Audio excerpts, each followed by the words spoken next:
ఉన్న నాలుకకి మందు వేస్తే కొన్న నాలుక ఊడింది అన్నట్టు పళ్ళు తోముకోవడానికి వాడే టూత్ బ్రష్ ను నాలుక శుభ్రం చేసుకోవడానికి వాడితే ఏకంగా కడుపులోకి వెళ్లిపోయిందట. దీంతో వైద్యులు టూత్ బ్రష్ ని ఎలా వాడాలి అనే విషయమై కొన్ని సూచనలు కూడా చేశారు. ఇలా వాడి ప్రాణాల మీదకి తెచ్చుకోవద్దని సలహా ఇస్తున్నారు. వివరాల్లోకి వెళ్తే ఢిల్లీలోని సీమాపురిలో నివాసం ఉంటున్న 8 సంవత్సరాల అవిద్ డిసెంబర్ 8వ తేదీ ఉదయం బ్రష్ తో పళ్ళు తోముతూ అదే బ్రష్ తో నాలుకను శుభ్రం చేసే క్రమంలో ఆ బ్రష్ అతని కడుపులోకి జారిపోయింది. అయితే హాస్పిటల్ అంటే విపరీతంగా భయపడే అవిద్ ఈ విషయాన్ని ఎవరికీ చెప్పకుండా కొద్ది రోజుల పాటు గోప్యంగా ఉంచాడు. అవిద్ కు ఒకరోజు కడుపులో విపరీతంగా నొప్పి రావడంతో అతని కుటుంబ సభ్యులు దగ్గరలో ఉన్న ఆసుపత్రికి తీసుకెళ్లారు. అయితే అప్పటికి కూడా అవిద్ అసలు విషయం చెప్పకుండా దాచిపెట్టడంతో అవిద్ కడుపు నొప్పికి కారణం తెలుసుకోవడం వైద్యులకు కష్టమైంది. దీంతో అక్కడున్న వైద్యులు అతనికి స్కానింగ్ చేయగా అసలు విషయం తెలుసుకొని వైద్యులతో సహా అక్కడున్న వారందరూ ఆశ్చర్యపోయారు.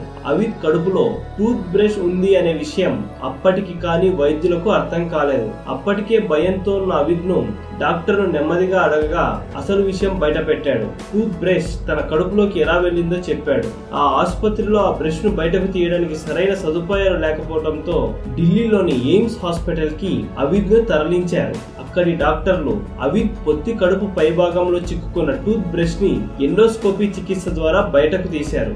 అవిద్ ఆరోగ్య పరిస్థితి గురించి ఎయిమ్స్ వైద్యులు మాట్లాడుతూ అవిద్ ఆరోగ్య పరిస్థితి ప్రస్తుతం బాగానే ఉందని, ఏ విధమైన ఇన్ఫెక్షన్ శరీరానికి సోకలేదని చెప్పారు. ఒకవేళ ఎవరికైనా ఈ విధంగా జరిగితే భయపడి ఇంట్లో చెప్పకుండా ఉండకండి అని, పళ్ళు తోముకోవడానికి టూత్ బ్రష్ ని వాడాలని, నాలుకని శుభ్రం చేసుకోవడానికి టంగ్ క్లీనర్ వాడడం మంచిదని, ముఖ్యంగా నాలుకను శుభ్రం చేసుకోవడానికి టూత్ బ్రష్ ని ఎట్టి పరిస్థితుల్లో వాడకండి అని చెబుతున్నారు వైద్యులు.